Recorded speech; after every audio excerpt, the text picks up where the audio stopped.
Hashtag no music, no intro. We are back. It is early Saturday morning.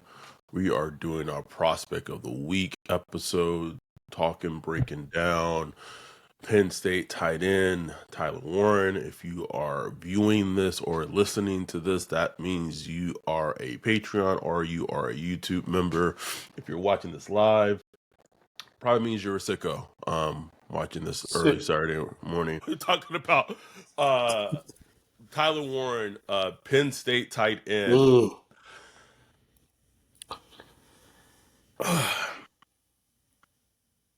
I, I'm just, I'm just very confused on how he is seen as like the fifth best player in this draft. And I just want to be careful of how I say this. I'm not a Tyler Warren hater. I think he's a good ass football player. I think he's a damn good football player. I literally watched as I'm on the plane to Indy every goddamn snap and target of his last year. And then flying back, I watched every snap and target of him in 2023, even though he was playing behind Theo Johnson. He's a good football player. I think he'd be very helpful. Hearing, if you haven't listened to our episode with Cody Alexander, make sure you go back and listen to that. And having heard that, having that perspective and how potentially NFL offenses are probably going to try to use him and utilize him in kind of that George Kittle type of role, it's kind of helpful to kind of hear like what his role in any offense probably is going to need to be. When I watch him, I just very much see a low first round type of player, high second round player. And the thing I keep wanting to see from him, and I'm usually not this type of person. I want to make that clear. I'm usually not this type of person. I want to see his athleticism. I'm usually not the person that cares about 40 time splits, all that. For him, I feel like it's important because I feel like he looks juicy, but is he juicy? I don't know if Yeah. that makes any sense. No, it makes 100% sense because he's somebody I wanted to see, do all the combine stuff. But I Yes. knew he wouldn't, and I understand his perspective why he wouldn't. He's like, look, man, look at all the goddamn snaps I just played Yeah. in college, bro. Like, I'm not about to go out there. I completely understand it, but Get I it. really wanted to see how his measurements just tally up with everybody else because you do wonder, bro. Like, there's some games you watch against like the trash defenses like Purdue or I don't know how good USC's defenses is, but like just some of the other lower tier defenses, and he looks like juicy, bro, like juicy as hell. But then you see him like against Oregon, Ohio State. Ohio State, and it's like I don't know, he looks kind of like normal now, like he just looks human. You know what I'm saying? Mm-hmm. So it just left me kind of wondering like how juicy is he? Like that's really a good question. How juicy are you, bro? Productive as fuck, tough as nails, Yes. football player, bro. Like no question about it. Perfect. Boy, Oh, football player, bro. Dog. let me put up his stat card. Yes, absolutely. And that's all I kept thinking of when I was watching him. Just a fucking football player. But because Uh, you would think like, okay, fifth best player, you would think, okay, we talking about a freak. Like you got a it freak. just it feels like people are chasing the ghost of Brock Bowers. Exactly. Exactly. Who went Like what? 13, 15? nigga, he went 13th. He went the pick before ours. 13th. Yeah. Um, I think people need to understand one, tight end prospects like Brock Bowers come around once every 20 or so years. Well, I mean, at least like for him, right? For what he was, one, and just as an example, when I put on Brock Bowers film, or just you watched him the first 2 years at Georgia, bruh, you watched a game or two, it was obvious. You put it on, it was like, oh my God. Like it you didn't need to see much. You saw the athleticism, you saw the fluidity, you saw all the elite traits of an elite tight end, and it jumped off you. It jumped off the screen as soon as you put it on. When you put on Tyler Warren's film, it is not the same impact or relational viewing as watching Brock Bowers. And I feel like, again, I feel like people are chasing the ghost of Brock Bowers when he's elevated in this draft class. It's not to take away from him as being a good football player. It isn't. It is not at all. I feel like I'm harping on him, like his negatives too much. The Saints, I will say, I have heard they really like Tyler Warren.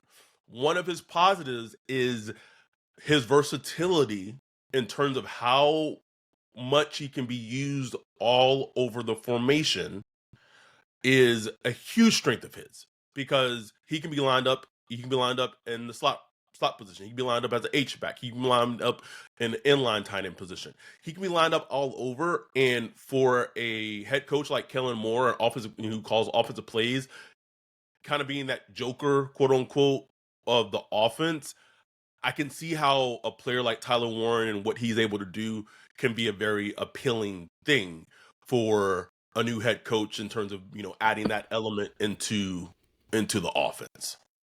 No question. And what Cody brought up that was interesting to me is like people like kind of already assume that Tyler Warren is like a good blocker, a good blocker in the run game and stuff like that. But it's really an unknown. You know what I'm Right, saying? Like it's really an unknown if that could be a real part of his, if it does become a part of his game. right, Oh, it unlocks so many things because then you could, like Cody was saying, you run 21 all day and that's just a defensive coordinator's nightmare. right. Like, because I don't know what you're gonna do. You know what I'm saying? I can't play the run. I play the run, then you're going to send the tight end down the field on the seam. And then I go to play the pass, and then you just run the ball down my throat. I don't know whether to line up in nickel. So if he can unlock that part of his game, that'd be great. But I think he gets projected as if that's already assumed, as Yes, if that's what he's going to be. And we just don't yes, know that. Like, that's a projection. I mean, but there's a lot to like about Tyler Warren, though, bro. Like yes. one thing I really love watching him, I watch those all catches and snaps. I mean, all targets and touches too. He has such a great chemistry with Alar, where like that's just a great thing to have with the, especially if we go like a young QB. Mm-hmm. Like to have somebody like Warren is, he was always alive, whether it's in a short dump off, check down the field. You can tell he has a good understanding of coverages, what defenses are doing. He always knew where to find the right soft spots and zones and stuff like that. So he would be like just like a best friend to any young quarterback, probably a better best friend to a young quarterback than like Derek Carr, who probably wouldn't even look at him. Wouldn't even look at him, bro. Middle of the field. That's. I will say Ugh. that is one thing that I watched him. I think it does make, for me, it made it a little difficult evaluating him, is because so a lot of his production came in like blown coverages. So like Yep. it came on wheel routes where he was wide open, um, and I want to be able to. And you didn't see this a lot. You saw this some on slants, like he lined up a kind of a three um like a kind of like a trips formation, and he's like making a slant route and being the man inside. But here, the question that you didn't really see a lot when watching him is his route running, Exactly. and that's like if I'm drafting a tight end top 10 overall, can can you beat your man in route running? When we were at the Senior Bowl in Mobile, that's like the first thing that like blew me away with Elijah Arroyo. Like his route running had people in the stands, including myself, and we were like it was an audible gasp of what he was doing to defenders in his route running. And it's not a knock on Tyler Warren, because it just like it just he got I don't know, lucky or just formationally and just how the offensive plays were called, Yeah. But Formation for sure, because they moved him around a lot. Like he was constantly the joker that they moved to try to hmm get in those soft spots with ghost motions and stuff like that, to where he's leaking out and he's uncovered. He's uncovered, and it worked. Like, I mean, no knock to can't knock Penn State for doing it, because they nope. were. I mean, he was their most productive offensive weapon by far, and they moved the ball constantly. He's tough as nails. So, I mean, if it's 3rd and 5, give it to him. You know what I'm saying? And he's gonna get it. But if you look at his PFF, not so much the grade. Again, we don't really care about PFF grades, but just his snaps, like his pass snaps, inline 161 inline snaps, slot snaps 230, Hmm. passing snaps in total 486. He had 135 targets. Hmm. We know he could do he played quarterback in high school. So he can do the Taysom Hill power thing. Although again, Mm-hmm. never comparing anyone to Taysom Hill because Taysom Oh, Hill is 101. So people like make this lazy comparison that he can be the new oh, Taysom Hill. Please stop doing that. Please stop stop, doing that. Like there's stop. there's literally one Taysom Hill. Don't compare anyone to Taysom Hill. There's literally one of him. Um, so it'll be interesting to see what happens because there's a chance that he'll be there at 9. I could potentially even see him going. I could see him potentially being drafted by the Jets, depending on what they do in the draft. Like I could see him Mm. going there. Ooh. He has a chance to, and I think he might go. He might be drafted before. He might be the first offensive skill position player drafted Ooh. before a wide receiver. It really is trending that way. I don't. Mm. It's I it's can a. see it. I can see it. I don't I don't get it, but I could see it. Um, the thing that I had a point. Okay, so in terms of where the Saints are, right? So this is what it's been explained to me. If you listen to these Prospect of the Week episodes, you kind of know the the Saints cloud. I think that obviously as the process goes along, is going to change, and if that not has already started to change, right? So that cloud, when we started this exercise, what I don't know, a month or 2 months ago, whenever we started it, it was Mason Graham, Abdul Carter, Tetairoa McMillan, Will Johnson. Okay, I think Will Johnson and what I've heard from Will Johnson, I don't know if he's still in the cloud, but man, there's a lot of negative, bad, not great news about Will Johnson that continues to come out. Like he Sheesh. you'll see it in when we put our clouds up. He went from like my second player I want the most in terms of my cloud to like basically like literally like the second to the last person. Like it's a Dang. lot of negative stuff. He got injured again. Another hamstring injury. He's not going to be able to work out at all at the Michigan Pro Day. Dang. Um, so you have he can't stay healthy, and you have some potential like I'm just gonna say character concerns, and I'm not even like a character concern guy, but like these sound like actual character concerns. Like you can't stay healthy and you have character concerns. That just screams to me like that to me is like, man, if you get drafted by another team and you are successful, like kudos to that team for taking a chance. It just can't be like as a team, it can't be my problem. I can't take that chance, right? And I feel like this is not a Marshawn Lattimore situation. Like he had the hamstring thing, but Mm-hmm. like he was able to like run at like this does not Yep. seem like that. This seems a little more egregious. So anyway, all that to say, the Saints really, really like Tyler Warren.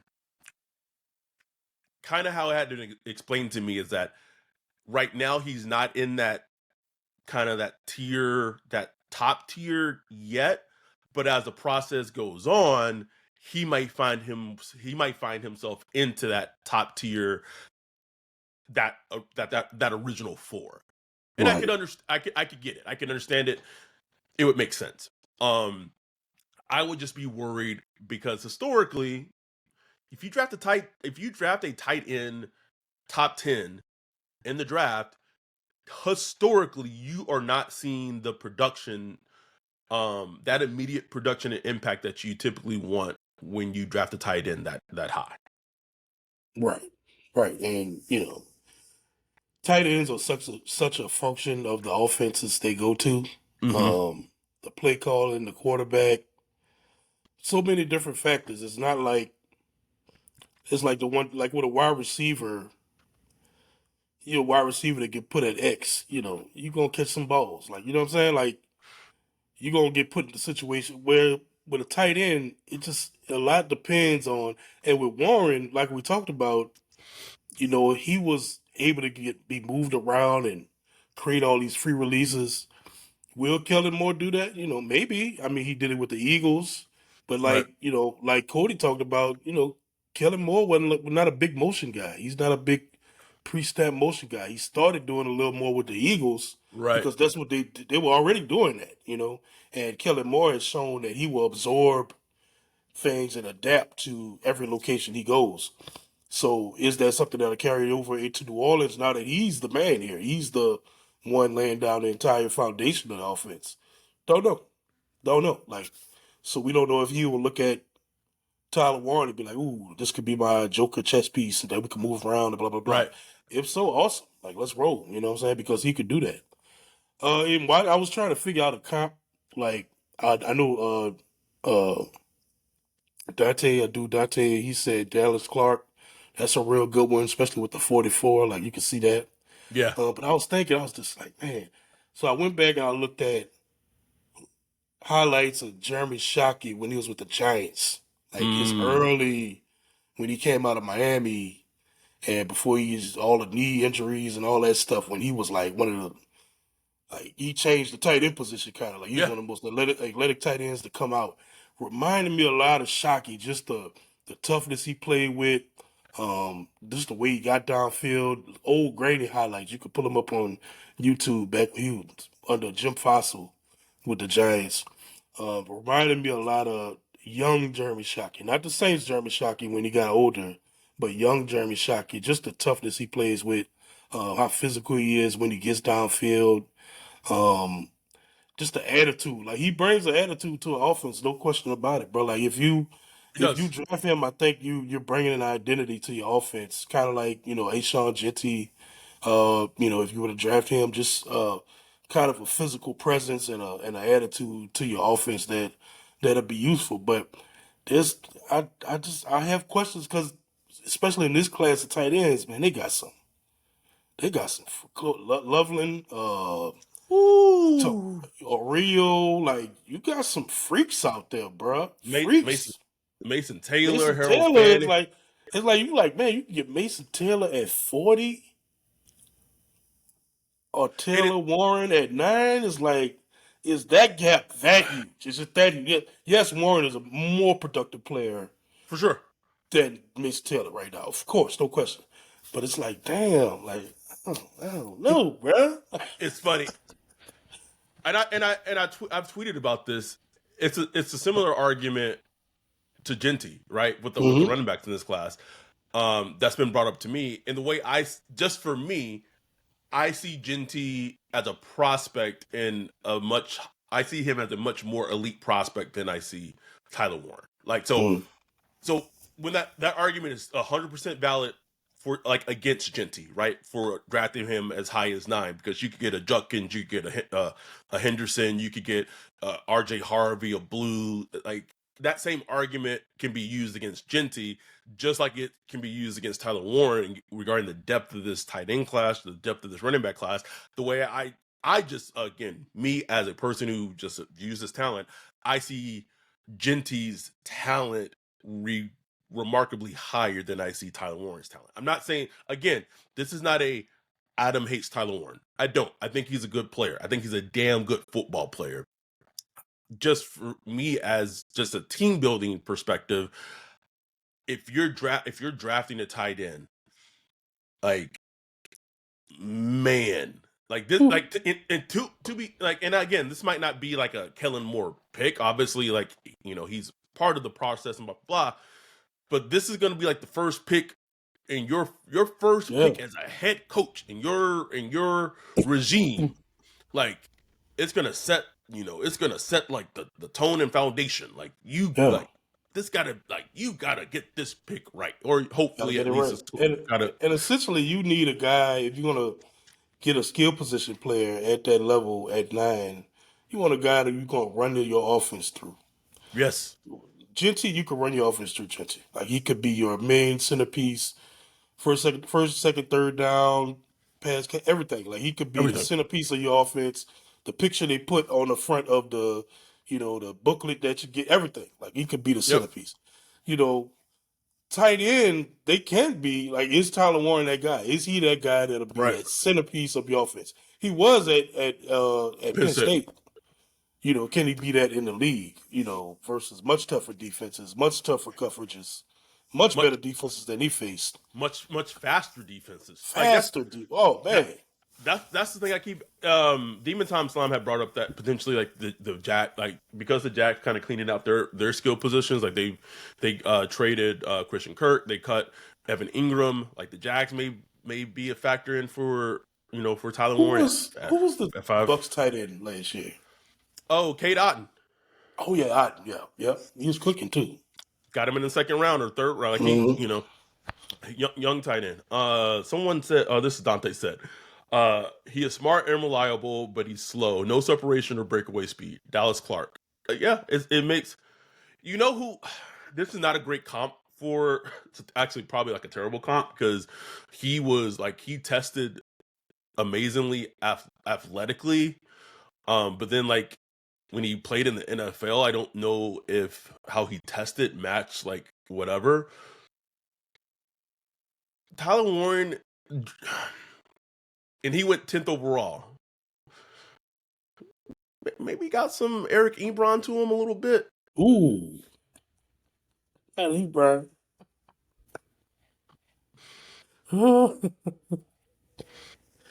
That's cold there, bro. I, I, Ebron, I, like he I don't got it know. going later in his career, and Later, yeah.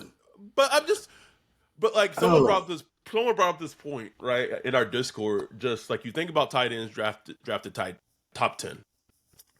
You had Kyle Pitts, T.J. Hawkinson, and then someone actually got drafted in that same draft class after T.J. Hawkinson too, who's skipping my mind. Eric Ebron, who I just talked about. Like if you just go in terms of the tight ends drafted top 10, I could probably pull up a list. It's not great, bruh, in It's terms not. of like them working out. It is not great. It's really not. Uh, and I'm just saying, bro, like you gotta get it right. And again, I get so there's a part of me too though, and I get it where it's just like the Saints just need good football players, and like Tyler Warren is a good football player, and they need starters, and he would be a starter. And so it just really depends on how like the board breaks down and all this. But like his pro day to me is gonna be fascinating. Mm. It's gonna be fascinating to me because him versus like a Mason Taylor, because you would assume potentially Mason Taylor would be there at 40. But when I watch and I see Mason Taylor's game, I see a lot of like Sam Laporta. Like Oh this, yeah. like you could he might be a better pro than he was in college, and I see a lot of similarities in their game. But let me actually see if I can pull that up. And I will I, say this about Tyler Warren, man. Like there are some snaps when you see him route running. Like I saw one, he did this really nifty pirouette. Like he forced the defender to show his leverage, and then he did this pirouette and twisted. And I was like, oh, what I'm saying? Like, oh, there it is. Like, there's the athleticism I want to see. You know what I'm saying? But then it's against like Purdue. You know what I'm saying? And it's right. and then another one I saw, like he was streaking downfield on this like trick play where he threw it to a Lord and a Lord threw it back to him and he was Oh flying yes. downfield. Oh, that's I'm the like USC play. USC play, and I'm like, man, he was flying, but it's like, you know, how fast is he? I would I, I I would probably think he's more like a 4.6, Yep, sounds about right. Feels like a about four right. six ish type guy, which is good. Like for a tight end, he's like 6'5", 250 something, bro. Like he's a big dude. He a big boy, He is. and he's tough, bro. Like he put his shoulder into people. super Put tough, his shoulder into people, bro. physical, physical. Yeah. Okay, so Brock Bowers went 13th overall. Kyle Pitts went 4th overall. T.J. Hawkinson went 8th. Noah Fant, Damn, I went 8. yeah, bro. Noah Fant went 20th. Hayden Hurst went 25th. See, Um, Hayden Hurst, nah. OJ Howard went 19th. Evan Ingram went 23rd. David Njoku went 29th. Eric Ebron went 10th. How did I know that off the top of my head? Uh, Tyler Eifert went 21st, who, like, I feel like Loveland kind of compares to I could see I- that one. Eifert. And then you got Vernon Davis at 6th. Kellen Winslow the second, the rapist, at 6th as So well. I'm saying all those are athletic freaks, though. You know That's what what I'm I'm saying? saying. Like That's why I'm, yeah. And freaks. then Jeremy Saki went Well, 14th. Winslow a real freak. In prison, Freaking bro. all kind of ways. We're in prison. So it's just interesting to see where he'll go.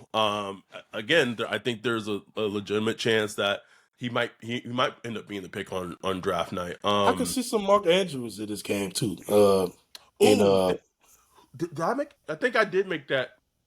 Yeah, I think I I did see mentioned it. that. I Yeah, mentioned it in the Discord you a did. while Yeah, back, but that's what I could see some Mark Andrews in this game. You know what I'm saying? Like, so it's like, bro, you getting a good player. I think you're getting a good player with Tyler bro. Warren. If Like, you if you could if you could tell me that the Saints are getting Mark Andrews oh with man, Tyler Warren, bro, I'd be through the roof because the Ravens got that in the second round with Mark Andrews. that's what we come back to. We keep coming back like, I damn, don't care, like that's if you, but like that's what I'm saying. Like but you take because the Ravens, if the Ravens knew that they were getting Mark it was Andrews, what they were getting Mark Andrews in the second round, then they wouldn't have they'll take drafted him him in the early, second round. That's what I'm right? saying. I you could give me that easily, easily, easily, and I could see that. That's a. But even with Mark Andrews, I was higher. I feel like I was higher on Mark Andrews as a prospect coming out of Oklahoma, which is because I can't remember him as a prospect. I just I cannot do. remember. I don't know if I ignored that year or whatever. I just don't remember him. But let's go to our questions and then we'll pull up our clouds and we'll wrap this up. Tyler Warren, do you have to squint when you watch him? No, no, no. No, no squinting. I mean, I was watching Drew Allard first, I think, and I was like, Yeah. damn, this tight end catching everything. Shit. Uh, does he have juice? Yeah, he got you. Okay. You got a little question mark after it though. It's like, mm, Juice. juicy. How juicy? How Yeah. juicy are you, bro? So let's pull up our clouds. So we've been doing these. So this is our boards. Huh? Huh? All right. So what our boards look like right now. If we are if we were drafting, this is who our boards. No, The top three are almost the top three not are almost are identical. Mason yep. Graham, Ashton Genty, Jalen Walker, and then that's where Those it those differs. are blue chips. That's The like, blue gimme. chips, bro. Like banging the table for. Then after that it changes. I go Tet, you go Tyler Warren, Mm-hmm. and then I go Tyler Warren, you go Will Johnson. I like I said, I dropped Will Johnson all the way to my second to last player. We both have Jackson Dart as our absolute last player. Um, Anything that kind of just sticks out to you regarding our No, cloud? the argument between Tet and Tyler is just interesting to me. You know what I'm saying? Like, I just lean Warren over Tet just because I just think Warren would bring a different dimension to our offense than Tet would. But Tet, like I would still like me some Tet, bro. Like, don't get me wrong. But it'll be an interesting just discussion because I don't think there's no wrong answer there between Really, those is it? two. I look at it. I go Tet over Warren, so because I think Tet in a vacuum. It was just funny because I'm still not the biggest Tet fan, um, but I think he's a better player than Warren in a vacuum. And with this tight end class and this wide receiver class, I think there's a bigger gap Oh with yeah, no question. Tet drop down than like tight end drop down, because like No question. to No me, question. I would rather go with like Tet and like a Mason Taylor potential Right. combination than like Yeah.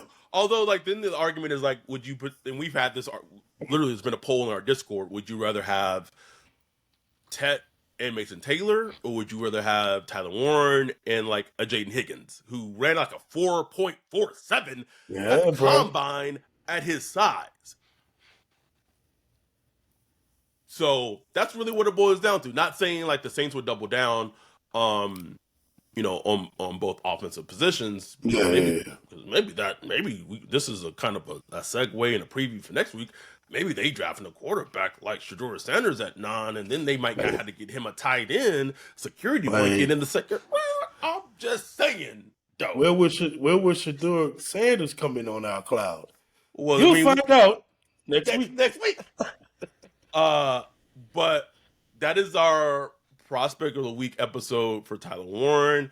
Like Ryan said, we will do the Shedeur Sanders episode next week. You will find out where he finds out on our cloud next week. Again, if you're watching this, listening to this, we appreciate y'all for being supporters, Patreons, YouTube members. However you are supporting us, we appreciate y'all. We will do episode this upcoming week, just a regular. I mean, this free agency starts this upcoming week, so we will be doing an episode, even if the Saints are involved. I just a little nugget. If you're still listening, I know I'm putting this at the very end, but you'll get this. This is your kind of reward for listening to the whole episode. I've heard that the Saints will be a little active in free agency. Maybe expect them. Not like I don't expect them to drop a guap, but they want to sign. I've heard maybe. Don't be surprised if they come away with 3 or 4 players in free agency. So just keep that out there. Anyway, legal tampering starts Monday, baby. We about to get chaos. Tamper. Anyway, we appreciate y'all. We love y'all. We'll be back this upcoming week. Free agency is about to kick off. If we have any emergency podcast episodes, we will make sure to do those. We'll be back this week. Appreciate y'all. Love y'all. With that, we are out. Peace.